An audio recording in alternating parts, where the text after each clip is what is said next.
Hey everyone, this is Mike here at the QuiverCast. Special offer for you all. The Endless Summer box set. It's written by Dana Brown and signed by Bruce Brown. This is such a killer deal. Go on to theendlesssummerbook.com. Check it out. Hey everybody, welcome to the QuiverCast. You go left, I go right. Man, this wave is out of sight. Going surfing, going surfing, going surfing. All right, everyone, welcome back to the QuiverCast. And today we are in, well, I think Northern California, but maybe Central California, and we'll get into that question in a little while. Mm-hmm. We are with Nef Espino. My first name's Neftali, and then Espino, yes. Even though you're not from here and you're a transplant? Yeah. Is this NorCal or Central? You know, it's northern. Okay. But it's considered Central Cal, you Okay. know, for a little bit, I think. Like, Borderline? Just past, like, you know, north going towards San Francisco if you look at it, you know. Is there an argument in town? You know, it's cool to claim NorCal when you're like, fuck SoCal, you know? Yeah, 100%. But, you know, I'm not like that either, you know, because that's where I'm from. But people are just proud of where they are.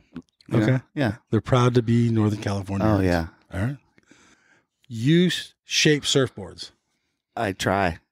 You try successfully. That's all you're doing. Yeah. Well, see, like doctors and lawyers, they practice. practice. And so, like, nobody's going to fucking order a board off you if you tell them that you practice making surfboards. You just got to do it. And so I just try and play the right song and make surfboards. Let's start way, way back. All right. How did you get into the whole surf scene? My brother surfed. He had these two boards that I looked at, and I didn't understand them because I didn't really go to the beach at the time. Okay. It was a Carl Hayward Legend twin fin, Okay. and a Small Faces single fin. Oh, wow. Yeah. And Small Faces out like Newport, right? Yep. Yeah. Mm-hmm. So he would go surfing before I met like Billy Hooper and Tony Mayfield and all those good guys. I would go to San Onofre where my brother would go surfing, and then Tag along with your brother? yeah, he would. And Okay. Yeah. So that's how I got into it, and then Bolsa Chica, Tower 28. You know Okay. those vibes. Yeah. Not like fully into it. How old are you at this point? Like 11. Okay. I'm Just a living. grom. I'm 40 minutes from fucking Huntington Beach. Yeah. Like I'm inland. Inland. Yeah. So I was more of a skater before anything, you know? So you're 11-year-old tagging along with Big Brother. Yeah. He's 8 years older than me. So Oh, he's quite a bit older. yeah. Does he surf today still? He does. He lives on T Street. Oh, really? Yeah. Cool. I was living in San Clemente before he moved there, and then he just loved it, and he ended up moving there, and yeah. What's his name? Javier. Javier. Yeah. All right, cool. 11-year-old Nef. Mm-hmm. Punk. Just don't even listen. Okay. Yeah. Tell us your personality. Oh, man. I had to go to Catholic school, so I was always... Was that a punishment? Yeah. Okay. A little bit. Like, it made me spiritual. But, bro, like, I used to get smacked by nuns and stuff, and it was just so gnarly. It was gnarly, like, going to school in Catholic. Like, so when you got out of school, you wanted to be, like, bad, I guess, you know? Really? Well, not bad. You know, like, you know, you're following all these rules.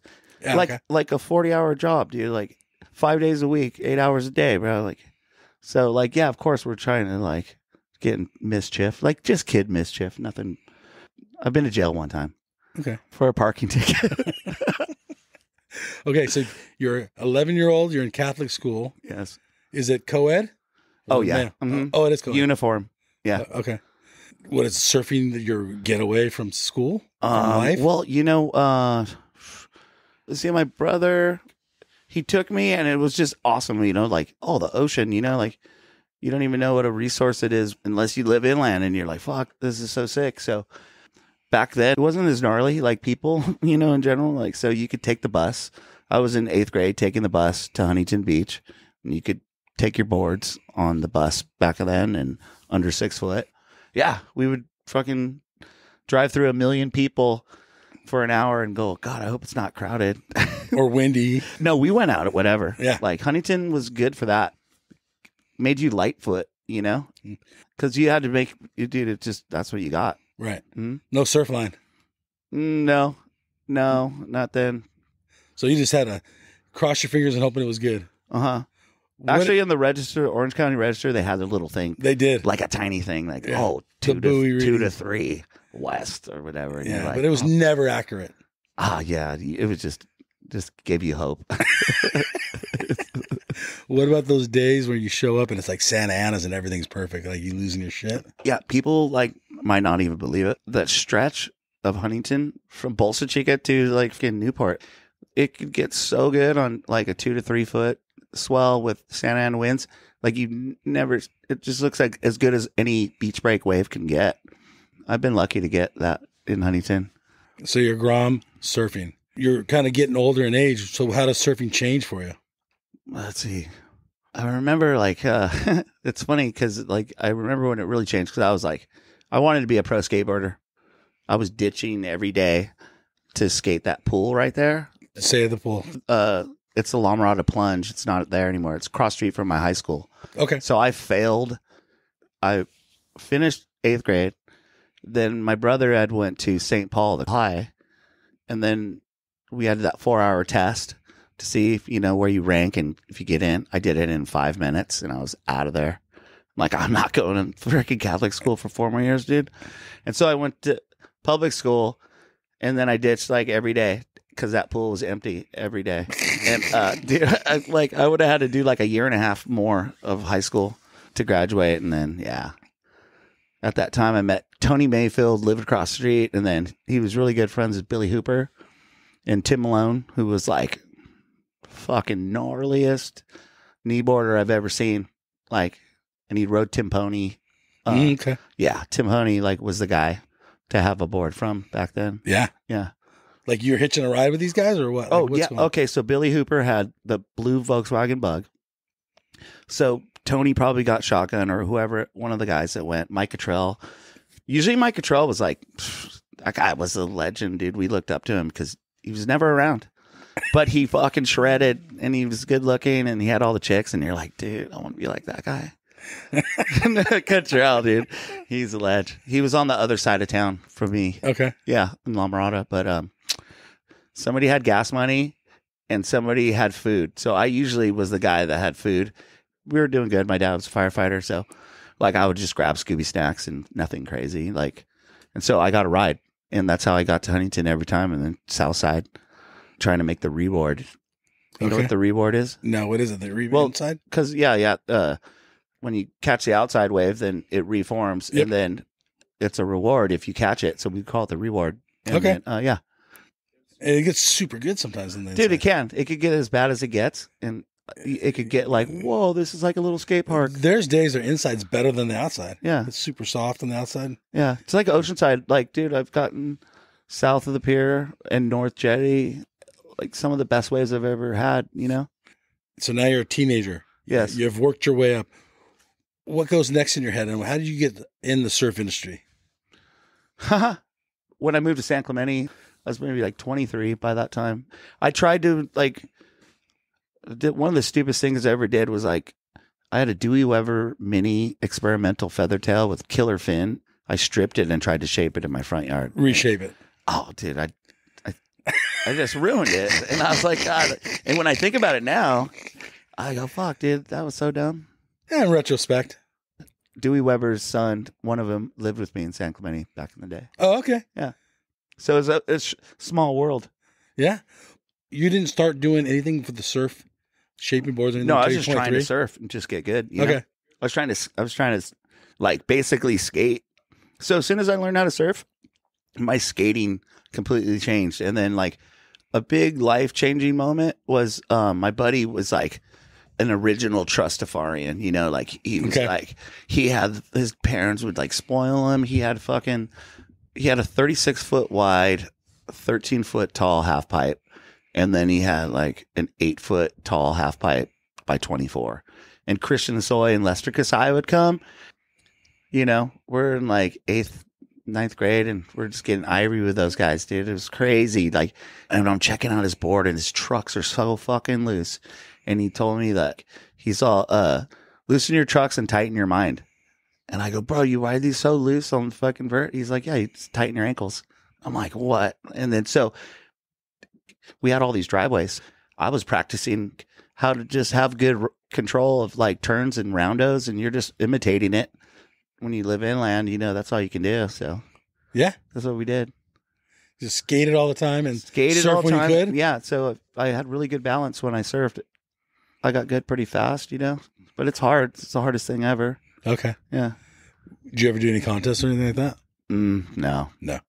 Just a soul surfer, just surfing all the time. No soul. I was a no soul surfer. I was just there to get my waves, and it was funny. Do you remember your first board? Yeah, I do.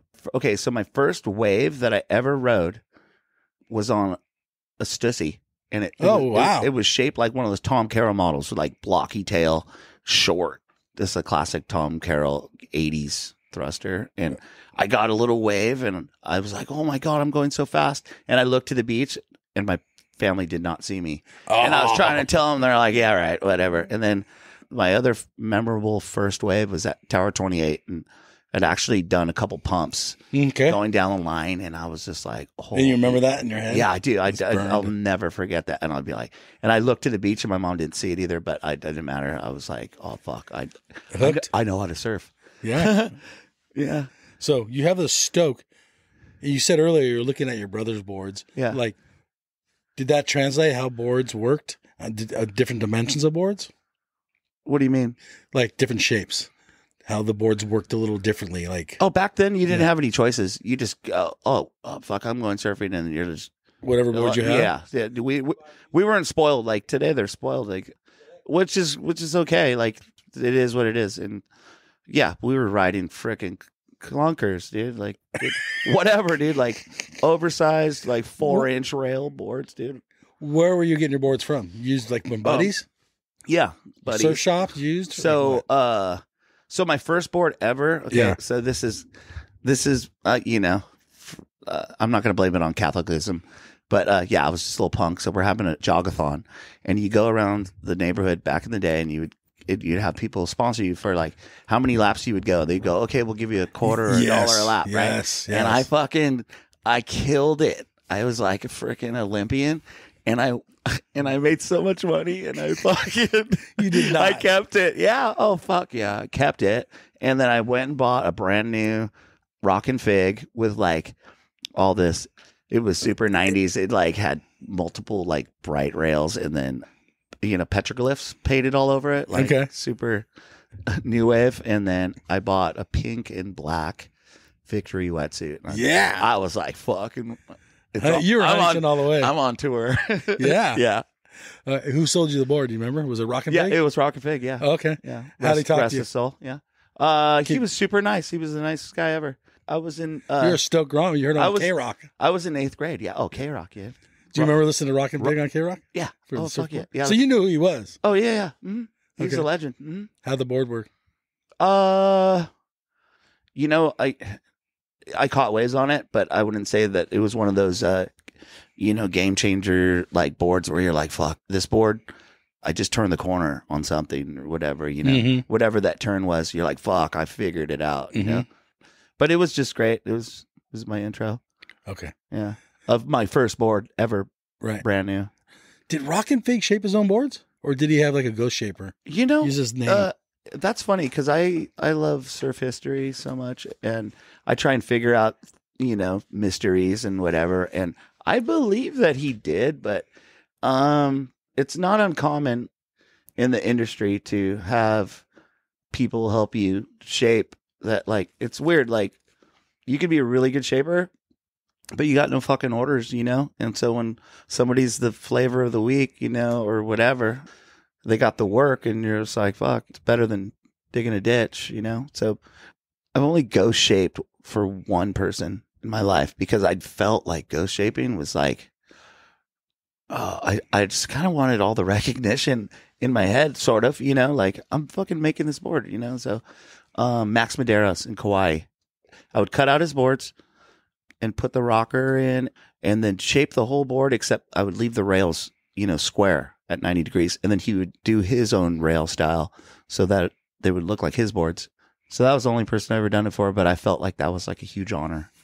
Like, okay. So but going back to the question is, you think that Rock and Fig shaped his own boards, but you don't know.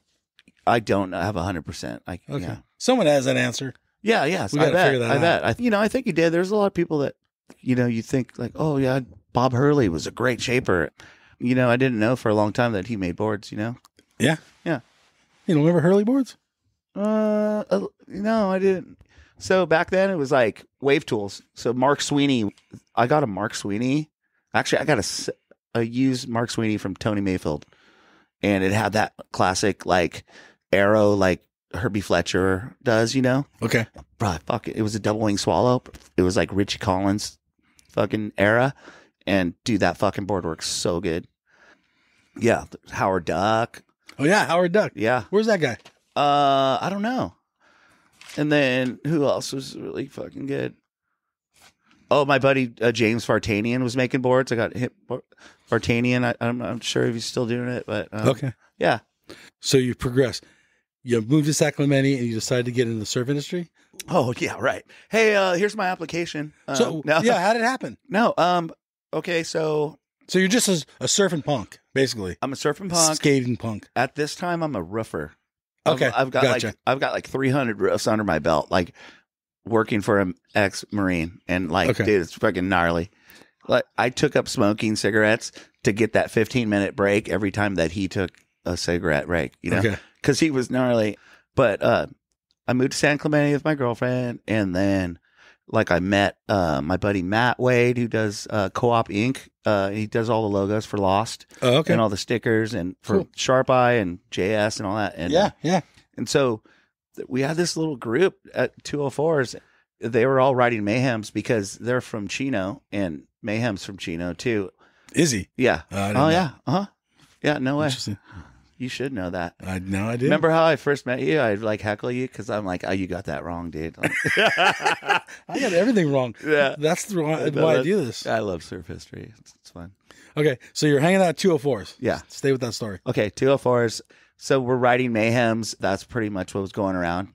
It was like 93 because I've been doing it like 31 years. So it's like right around there. And then Brad Basham's was down the street. It was totally realistic to become a shaper in San Clemente because you would go down to this little like alley, just industrial zone, and there would be all fucking legends there, dude. Like you would go in there and they would have, it was like shopping at Safeway. You'd buy a blank, you'd buy some resin or whatever. And so I bought a blank and I shaped it in my bedroom on a coffee table. It took me 2 weeks and it worked. And then I sold it because it was a little thin. And then I was like, yo, I make surfboards. This is a legend. So my second board, there was no YouTube. There's no tricks given out to fucking for free. I had to bribe everybody, which was fun. No one was really sharing how to make a template. And I'm like, fuck, how do you make a template? And so I got one of those 36-inch yardsticks and I just put like nails in like the nose area, the width and the tail, and I bent that thing and I drew it, and I thought I fucking made a sick board. It was like, I don't know why I had picked single fin, and then I had Timmy Patterson glass it, and back then $130 was a lot for a glass job. Yeah. And totally. When I picked it up, I was all excited, Yep. And I was looking on the rack and I couldn't fucking, I was like, where is that board, and because I saw this piece of shit, like it was so fucking bad. It was just the weirdest fucking outline. Timmy, like, he's like, yeah, your board's done. He's like, wow, it's like interesting shape. And I'm like, oh yeah, I totally lied to him. I'm like, yeah, I fucking,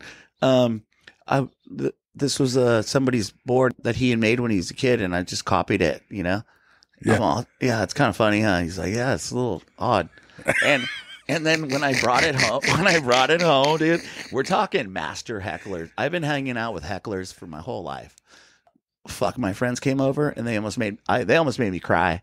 Like they just were making talking fun some shit. They were making so much fun of me. Mariposa was really good that day, and we went out there and I couldn't catch a wave for like 30 minutes, and I was so upset. And I went in and I broke the surfboard on a trash can, and I threw it away. And then my third one was way better. I actually have a picture of my third one, but you're still learning. And so that board was insane.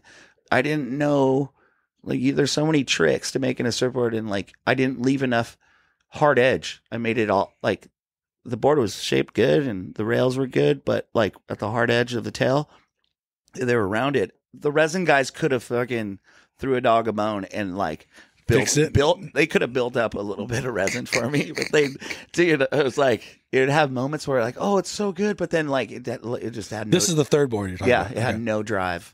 And I was like, oh, and if I would have known what I know now, I could have just sanded it and then put a bead on there. First a laminating bead to build it up, maybe two coats of that, and then a hot coat, and then sand it, and I could have made that thing crispy, and it would have worked. But we were jumping ahead. You know a lot now compared to when third board. Yeah. What I'm trying to get to is now you have this bug. You're trying to get better. It sounds like is what I'm hearing. Oh, back then? Yeah, shaping. Yeah. We're staying back then. Uh-huh. Okay, so how does this progress? Now you got 3 boards under your belt. Right. Second one's a piece of shit. First one's okay. Yeah. What do you do? Like, where does it go where you start knocking on doors and saying, I'm done with roofing? Oh, well, no, I'm not knocking on doors. Actually, okay, so it happened the way I wanted it to happen. If I wanted to be a shaper, I knew that I was going to have to sacrifice my surfing to get better at shaping by, like, you if you're a shaper, you fucking can't ride other people's boards, bro. Like, like maybe some legends. Like, I've only ridden 2 boards in my life that weren't mine after I started shaping. That's kind of like my claim. Like, bro, like, if you're not riding your own boards, then like, you're fucking full of shit. You know what I mean? Like, okay. Yeah. So I sacrificed and I made my own boards and I rode them and I was riding them good enough to where people were like, whoa, bro, I want to get one of those. And I started making them. Okay. And, yeah. Self-advertising marketing. Yeah, that's the way. Okay. I thought that was the way to do it. You know, like, yeah. What year is this now? 96. 96. Okay. 96. But okay. it takes a long time. Like, to do 10 boards when you're first starting out and like have rich parents that are just that are supporting you. That are supporting you. Like, to do 10 boards could take a year. Your first 10 boards could take a year. And then is that what it took you? I don't remember. Okay. Yeah. Your first board's in the bedroom. Where do you start moving to actually shape the board? Are you doing them all in the bedroom? No, I only did one. Okay, so where's the rest getting shaped at? I've made 100 shaping rooms in my life. Okay. Yeah. Where was the first shaping room? My bedroom. Okay, so you were doing them in your room. Fucking coffee table. Okay. And I thought I was so smart because I put a sheet over the coffee table and then draped it. And I'm like, look how smart I am. Didn't work? No, it totally did. Oh, did it work? Oh, I was on my knees shaping this board. Like, it wasn't. Okay. I was on my knees. What about shaping on your knees? Does it work or not? Is it better standing up? Oh, my Catholic background, you know. I was praying. I'm like, dear Lord, I know I haven't called you or texted you in a while, but. Okay, so you start getting your name out there. Yeah. Okay. I mean, organically, you know, like. Do you remember who ordered the first board off you? That's a really good question. Some random on the beach or one of your friends? Hold on, I'm waiting for my Wi-Fi to click in here. Right. Not just kidding.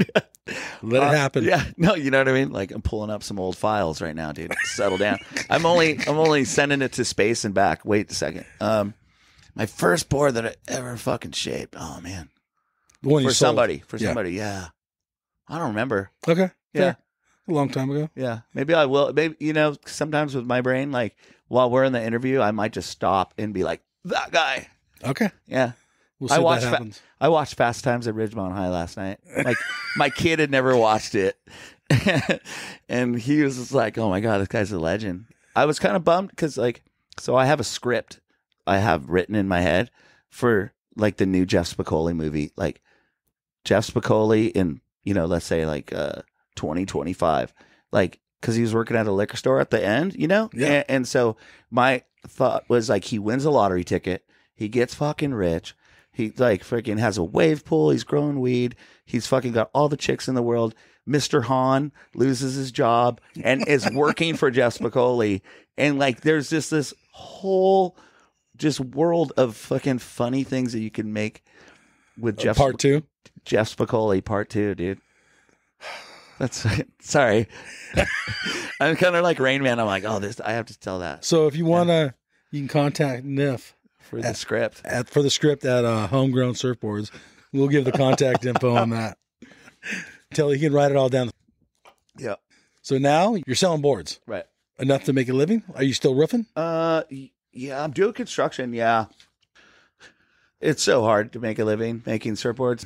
So at that time, I wasn't glassing my own boards, which is like a huge key factor to actually being a great craftsperson. Okay. Because you have to know how to shape the board to know how it's going to come out after it's glassed.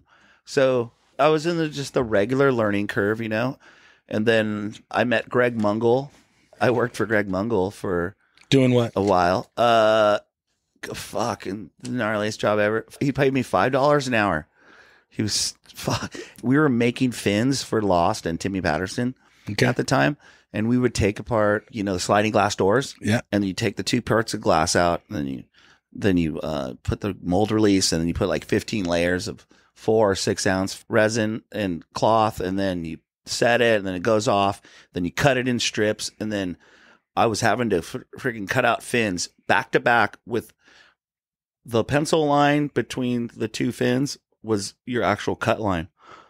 And so like I was doing that, and like I didn't know any better, and I was wearing like trunks with shredded fiberglass resin, and just go in you. I was freaking itching for a month, but that's where I learned how to wear cotton. Okay. Yeah, and then so then I just started with that, and so you and Greg were making fins. He was doing all the custom glass jobs for Lost when Matt really started getting big, and he had Corey Lopez, and Shay, and Chris Ward, and Shane Beshin, and Greg Mungle could do the lightest glass. He showed me a lot of tricks, and then I didn't really apply them until till you get better at glassing, and so it's a long process. It could be, like depending on. Now you're a shaper, and now you're becoming a glasser. So you're becoming an all-around everything surfboard shaper. Right. You're just trying to be a complete craftsperson, That's what your goal was. And then like after you could get that all right, and you could suck at sanding, and then you then get sanding. No, you gotta get good at everything, and yeah. You became good at everything. Oh, I don't know. That's the eye. That's for the eye of the beholder. We'll see if your fucking board works. Well, I don't know. Well, then I'm gonna jump ahead. Yeah, because this is your show. I went online, and someone wrote like a little article on you. Oh shit!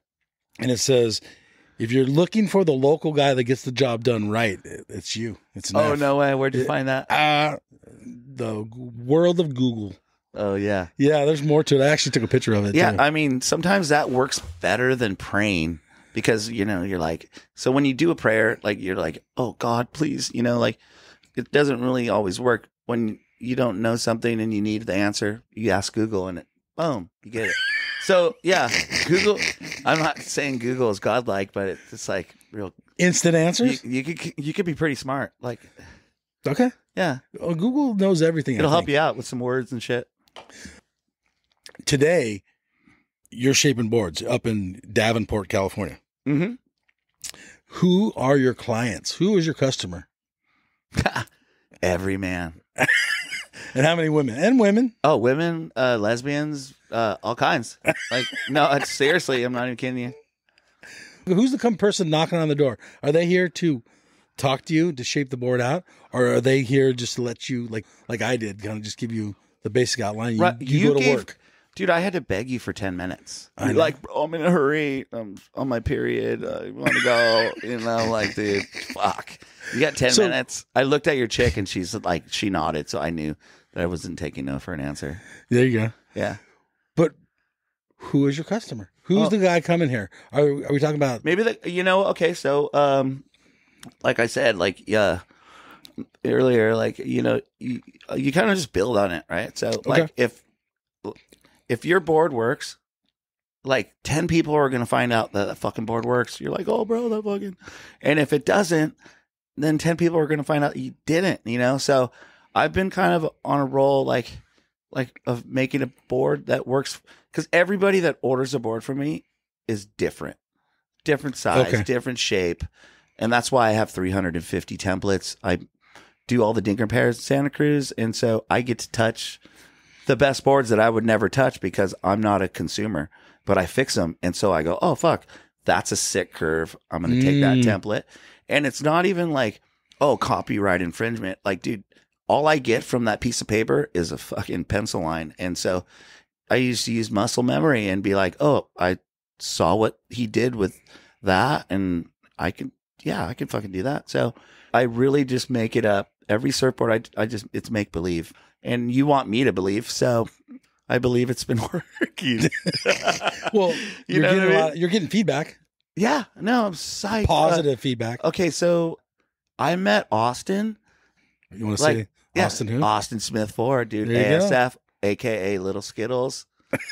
He got hacked the other day. Oh. And I feel like we broke up because, like, dude, that guy's such a legend. He freaking sends me the gnarliest reels. And we're just like little fucking teenagers, worse than 8th graders, dude. Yeah. Just, just. All right, you're getting sidetracked. Yeah, sorry. Stay on the point. So I met Austin. Okay. Up at Whale City Bakery on Taco Thursday, and we just started shooting the shit. And then I fixed his boards, and then I'm like, "Hey, dude, I'll make you a board if you want to try. You know, no worries. You know, it's good to like get good people to try your board. Of course, I'm not that guy rips. Oh, fucking shreds, dude. And so I made him a board. I don't charge him for that. That's actually a compliment to me. Like, oh, maybe he'll get a good ride, and that's all I really want out of that, right? Because it made me rise to the occasion, right? And you know the pyramid scheme, ding ding ding. You know, like he started like getting me different clients for Dinger Pair. So Matt Meyer shows up, right? Yeah.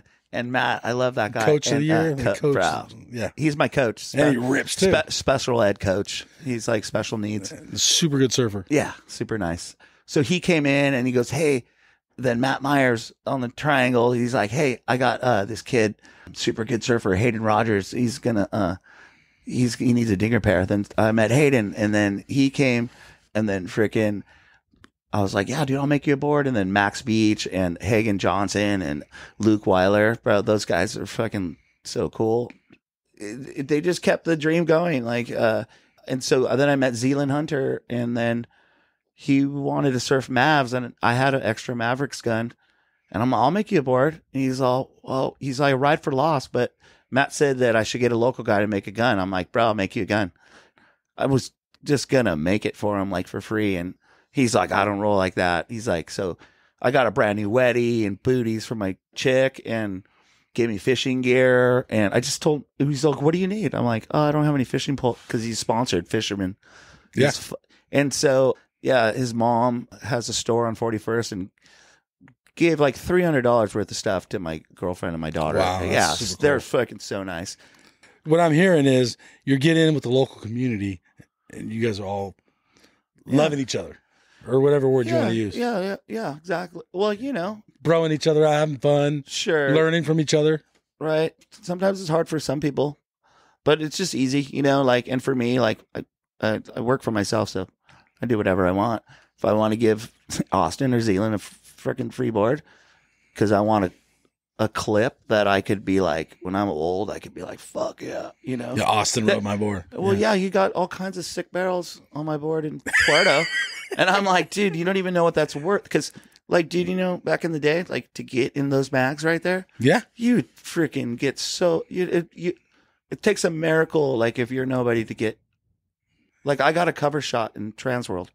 Oh, yeah, talk about that. Off one of your boards. Yeah, so I was living in Kauai. I was making boards for Dustin Barca, Titus Kanehe. I got really lucky over there, and I met the right guys, and I lived on the North Shore. Dustin had me make Sebastian Zietz a board when he was 16. And Sebastian, the first time I ever surfed Spot X in front of him. Okay. You never talk about Kauai spots. That's fine. Right. Unless you want some false cracks, bro. But yeah, I got a giant barrel in front of my first wave, and it was just insane. So Steph Coheen, I made him a couple boards, and he got the cover of Transworld in 2003. And it was like... Tell the story. it was such a low point in my life. I moved there, built 2 crates. None of my shit was even there. And then my ex-wife freaking pulled this like, oh, I want to move to the east side. I'm like, what? We live on the North Shore. And she had another boyfriend. And I didn't even know about it. And I was just, dude, I'd never touched her, but like she backed into like a bifold closet door and it left a little welt. And then she got a restraining order and took my kid and bailed back to Santa Cruz. Everything's on a Matson boat coming. And my dad's like, dude, you're not coming back. You're going to do something stupid. And I'm like, it started like that. But then I ended up meeting all these amazing people, getting good waves. And then I would still like trip out like my kid, you know, like I was like, dude, that's so gnarly. And then I was at Big Save and I was like, I grabbed a couple Hananos and some pokey. I was at Big Save and I was just like looking at the magazines and I was like, dude, I need to get a magazine just to read. Cause there's like no cable at this time. This is 2003. I saw the cover of Transworld and I started screaming and I was all, what? And everyone's all, what's the matter? I'm all, this is my board. You got the cover. And like the whole store started cheering. And then like my mind switched. I'm like, I'm fucking staying, dude. Like, yeah. And then shit's happening. Yeah. Yeah.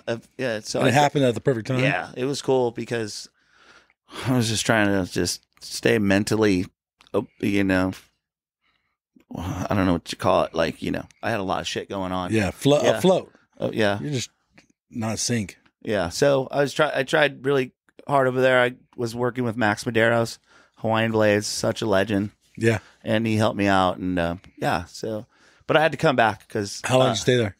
A year and a half. Okay. But I had to come back for my kid. And, of course. Because I just was not sleeping right. I was thinking about her too much. And, you know. Yeah.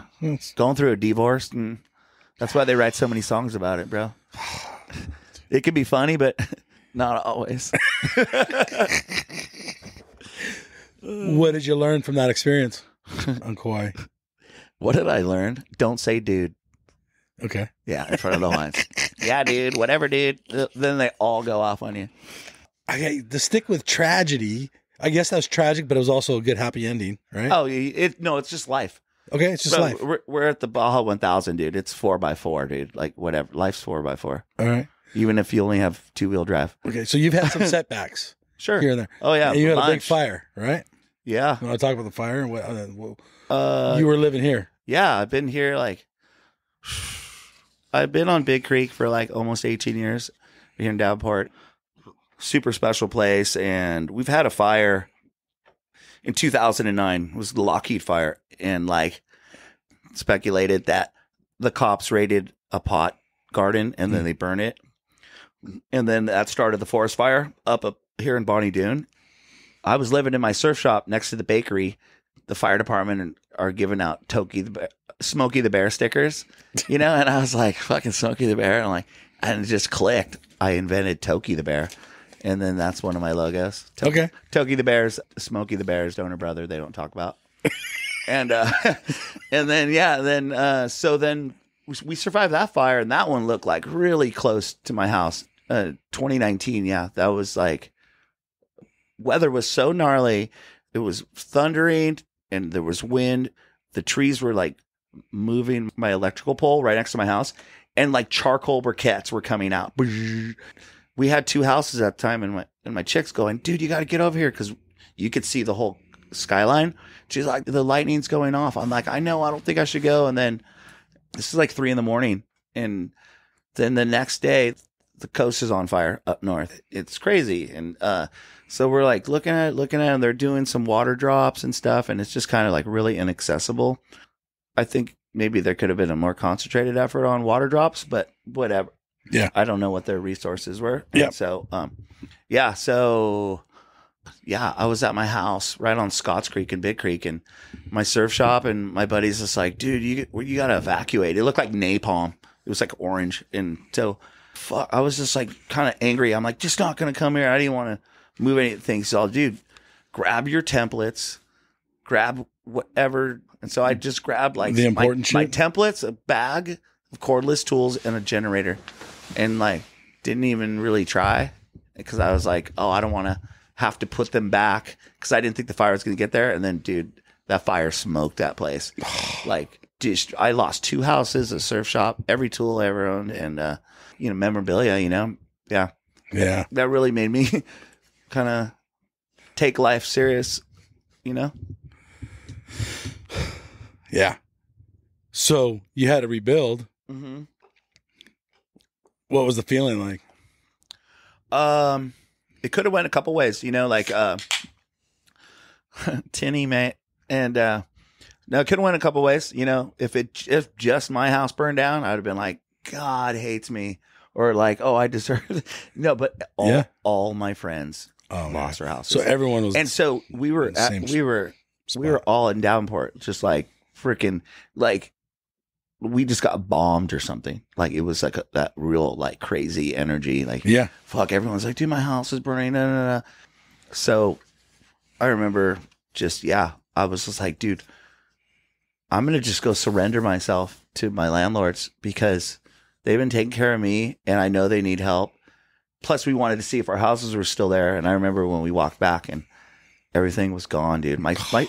Dude, I had just paid my kids. Like $25 an hour to split firewood because I sell firewood. Yeah. And I had like 6 cords stacked perfect, madrone and oak, just glory. And they were fucking, it turned it into like 6 inches. It was melted my splitter. Yeah, it was gnarly. You get up and you got going. Yeah. My girlfriend, Maria, thank God I had her as a resource. I can make a surfboard. I couldn't get out of jail to do a computer task. You know what I mean? And she got me FEMA. Somehow I qualified for like $5,300, right? Because I didn't have insurance. Yeah, so it took 2 weeks for me and my landlord and my 2 friends to cut every tree for 1.5 miles uphill, like to about 800 feet elevation where our water intake was. And then we had to rebuild all the pipes that were exposed.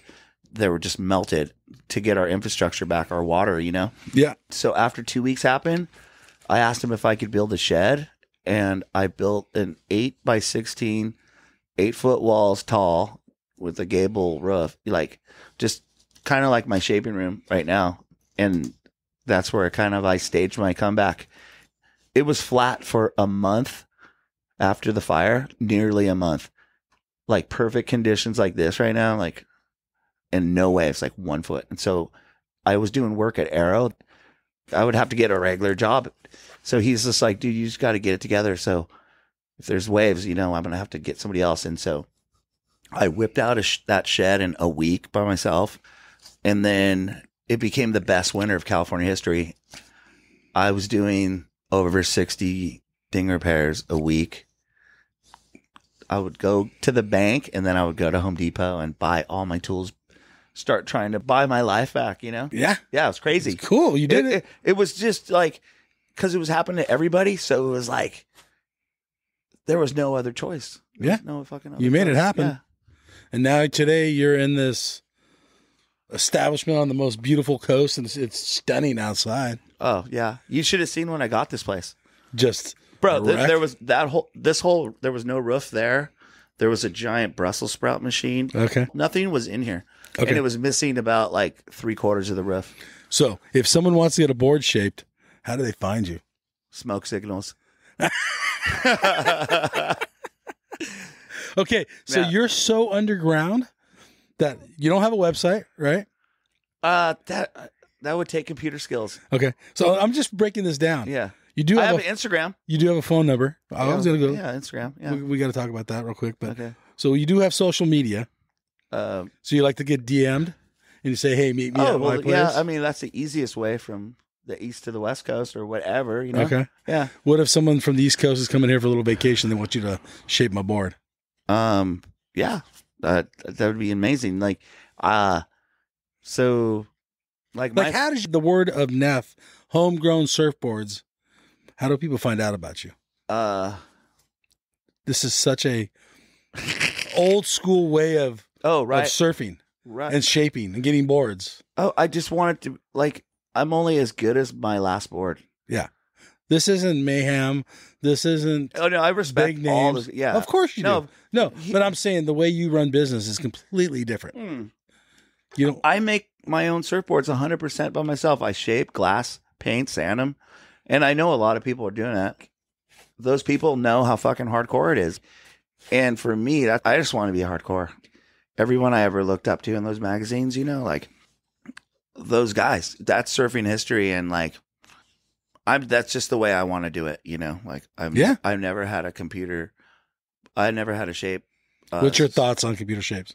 My thoughts on computer shapes. I have a lot, and I thought about the way I should answer this, but so I'm going to relate it to construction. It's building materials, right? So extruded polystyrene and epoxy fiberglass or epoxy resin, you know, they're not chemically related, but they make really light boards. And I could go, oh, I hate those or whatever, but I actually make a lot of money off them because I fix them all the time. So I like polyester foam and polyurethane resin because they have 100% chemical bond and they're nice. The foam is great to shape. It's like you're sculpting, and which is the most important part is shaping your board. It's a video game. You're just trying to get a high score on every thing you do. You're like, okay, I cut that out perfect. The rails are perfect. You know, you do your tail rocker, rail rocker, and everything. There's thousands of steps to get to the end of a new surfboard. So for me, that's what drives me is just try and make my next board the best board. You know, that's the way of the force. Okay. You brought up about your Instagram. Oh, yeah. We have to talk about that. So if anybody wants to contact Nef, I will have the Instagram on the show notes. But what? The amazing thing is you went viral, like huge. Oh, yeah. I didn't even graduate. All right, tell us about that. Not graduating? Bo, I told you that pool. The skating got in your life and ruined your high school. It didn't. No, it didn't ruin. Okay. You know, I think learning is important. I think what they teach us, it should be even more important. Right. Yeah. How did you feel when you went viral? 6 million views. I thought it was 6 million views, right? 6,020,000. Hawk Tui. What, dude? She ain't got nothing on me. I'm just playing. Oh, man. You don't even know how many Hawk Tuis Austin has spit my way. Oh, Jesus. Yeah, it's fucking hilarious. That guy, I go, bro, you're the real deal, like spelt like a real. Yeah. Yeah, you're the real deal. He's fucking lunch. I miss him. He got hacked in Porto. Oh, shit. Yeah. So, nothing else about the viral video? Oh, the viral video? Yeah, it's just, you know, I've been signing my surfboards the same way ever since I've made my first board. Homegrown by my name, and then whatever town I was in, and then your name, right? I don't know. What is it called when the universe is on your side? No, not the universe. No. Algorithms? Yeah. Shit, I can't spell. Algorithms. Yeah. And so it just picked up on it. I used the Ice Cube song. I've been signing the boards forever, and I've been making those videos for a long time, and somehow it just grabbed. Yeah. Dude, but you know what's crazy? Like, dude, I'm not even getting greedy, bro, but if I could just have a penny for each view, you know, yeah, I would have like, what, 60,000? I don't know what. Do the math. Yeah, I didn't do the math, but so I didn't make any money. So my kid, my stepson, right now, he's living at our house. He just got back from France. He's going to do San Diego State in like a month. He blows up on TikTok. He taught himself French, and then he makes fun of like the difference between cultures. That's cool. Going shopping and stuff. And bro, he gets paid on TikTok, and he's like, bro, he made this TikTok video for me as a gift to just get started, you know? Okay. It's good. So I'm going to make him a speaker box for his Lexus today. Oh, right on. A little gift. So does it feel good to be viral, or what's your thoughts on it? I think it's... Did you feel famous for a while? No, I felt it was silly. No. People would be like, dude, your phone, bing, bang, bing. It would just ding all the time. Because you can't just like tell Instagram, oh, can you not have sound on that when somebody likes it or whatever? Okay. If you have it on silent, then your phone doesn't ring. Yes. If your phone doesn't ring and you can't hear your text, and I'm like, dude, that was money. Yeah. And so I just leave it on, and it was kind of irritating a little bit, but it was funny too. It's just a moment, you know. It's all cool. I'll take it for what it is. people liked my signature, and it doesn't write very big checks, but like Zero, right? I don't really write checks anymore. There you go. Since we brought up social media, I have to bring this up because it made my ass laugh. Oh yeah. You can get even the short version of it because we're running low on time. Arguing on Instagram or social media with people that don't have the same thoughts as you. Do you feed into it or do you walk away? You know, there's so many opinions on there, and it makes you laugh, dude. It's entertaining at the least, you know, Okay. and sometimes irritating. And Instagram's insane. I could see all my friends, and they're doing all this stuff. You know, they're chasing their dreams, and to get in a mag, it's not even a thing anymore. So you just representing yourself. There'll be some negative ones and stuff. I just, you know, it's weird. Some people will attack one of your comments. I usually try and do positive comments. Oh, that was awesome, or like, good job, you know. And, Yeah. And then there's people that are like, Just I can't. anti. Yeah, like, oh, like bringing God into it, and like I'm like trying to be some Bible thumper, and I'm like, dude. And so then I'm here alone working on surfboards, and my mind gets going, bro. And I'm listening to like rap music. I'm trying to make it from the block to the top. So then I'm like, oh yeah, dude, what do you think about this? And I'll be like, send, boom, satellite to just ground control. No, but like, you know, most of the time it's for fun. But like some people will try and talk shit, and I'd be like, bro, you don't even know who I am. Right. But one time this guy say something about my signature, and he's all, write an essay, why don't you? And I'm like, dude, all I'm writing is 5 words, right? And I was like, okay. And his name was David. I'm all, okay, dear David's mom. And then I'm like, oh, I forgot her name. And then I sent it, and then I looked at who he was. Bro, the guy had like an 18-pack. And he looked like fucking a Mexican Captain America, dude. I was all, oh, fuck, dude. And then I sent him a message. I'm all, bro, I was just kidding, dude. I didn't know you looked like that. And he's all, and then he actually apologized to me. He's all, no, bro, you have real beautiful handwriting. And then I was like, dude, that's when I just have to take it for what it is. Yeah. Social media. It is. Yeah, Okay. it is what it is. One more subject, and this is not to be negative, but this is a funny one to me. Yeah. You donated a surfboard to the CHP for a guy to retire. Oh, yeah. And what happened? Just built my street cred, dude. Like, Okay. I'm not a threat. Yeah. Yeah. But I'm not the droid you're looking for. No, I have a really good friend. Like, I'm from first responder family. Yeah. Your dad. My dad's a retired fire captain, LA County. My brother's fire chief of Long Beach. That's like highest rank. And sister's Glendale police. And I graduated fire academy, but I wasn't ready for that kind of stuff. And my kid just got a job for Santa Cruz Fire. Super proud of him. Yeah. Kieran O'Leary, legend. And so what was? So the reason They changed the name what? on the CHP. You donated the board. Yeah. Okay. Oh, you mean my on the article? Yeah. Oh yeah, Honeymoon Surfboards. Dude, fucking happy. It was a happy ending. Yeah. Yeah. It was a rad board. Oh no, it was. You know what was crazy? My buddy brought me this piece of shit log, and I go, dude, and I was just making fun of this log. He's like, yeah, I didn't think you could do it. He's like, I've known the CHP. He just retired. Jim Crouch. He's a legend too. He goes, hey, you want to make a wooden surfboard for my, retiring captain? Yeah. And I was like, yeah. He kind of made fun of me, like, I didn't think you could do it. Mm-hmm. And then I pulled out my chainsaw and I just started doing it. It ended up being like one of the best things. That's the kind of tragic thing about making surfboards. You're like, fuck, that's the sickest board I ever made. Yeah, you give it away. Yeah. Hand it over. Just fucking, you're all, bye. Call me. So I have a question. If a surfboard could speak, Yes. what would they say?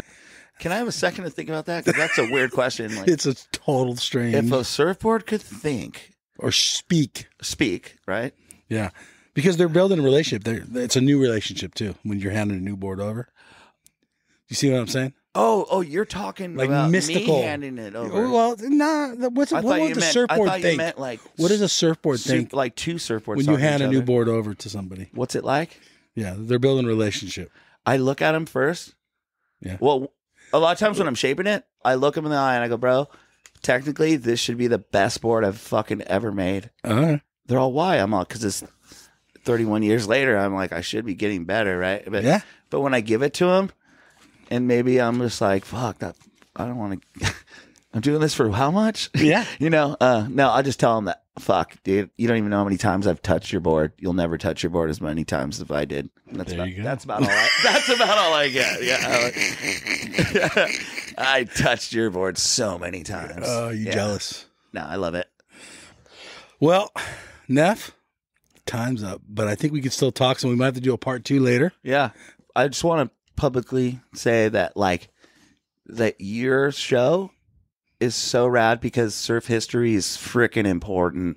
Like those magazines right here, that represents surf history. And like now it's more documented and stuff. And so to get those legendary interviews, bro, I'm so jealous. But like sometimes I'm having a hard time just getting inspired, believing and all that. And I'll scroll through all those interviews and I'll be like, oh, wow, thanks. Barton Lynch, dude, fuck. Thank you. Hitchhiking 4 times a day or 4 times, to the beach.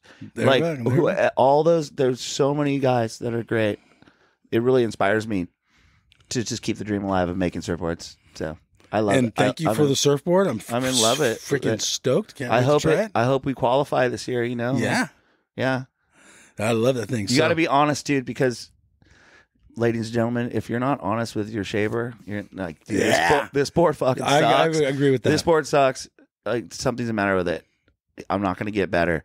But like, if you got a good wave and you didn't call me that night or whatever, that's lame because I deserve.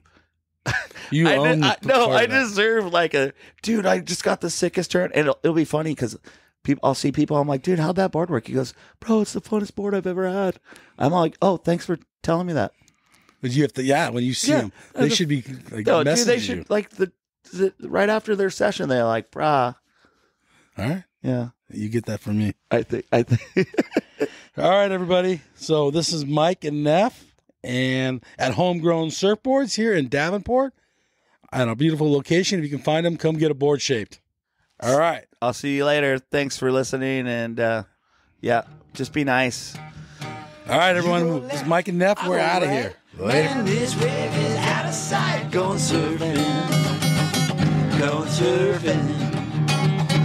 Going surfing with friends. Ride this wave to the shore. Paddle out, I'm gonna catch 10 more. Going surfing. Going surfing. Going surfing with friends. I don't care if it's wrong or right. I'm gonna do it all day. I'm gonna do it all night. I'm going surfing. I'm going surfing. Going surfing with friends.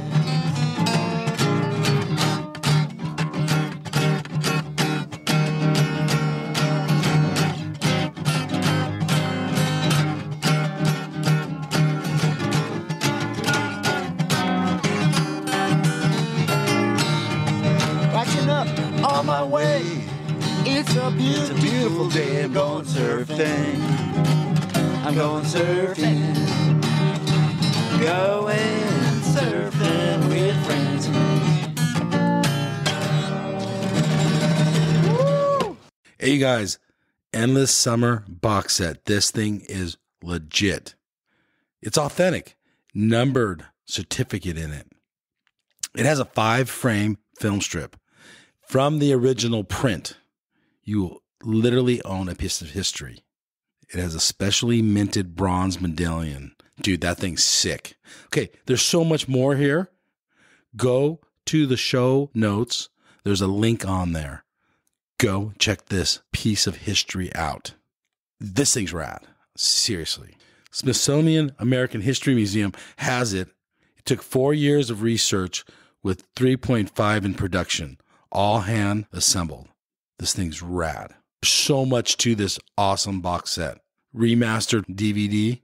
Sharper images than the original film, but dude, this thing's so sick. Link in the show notes.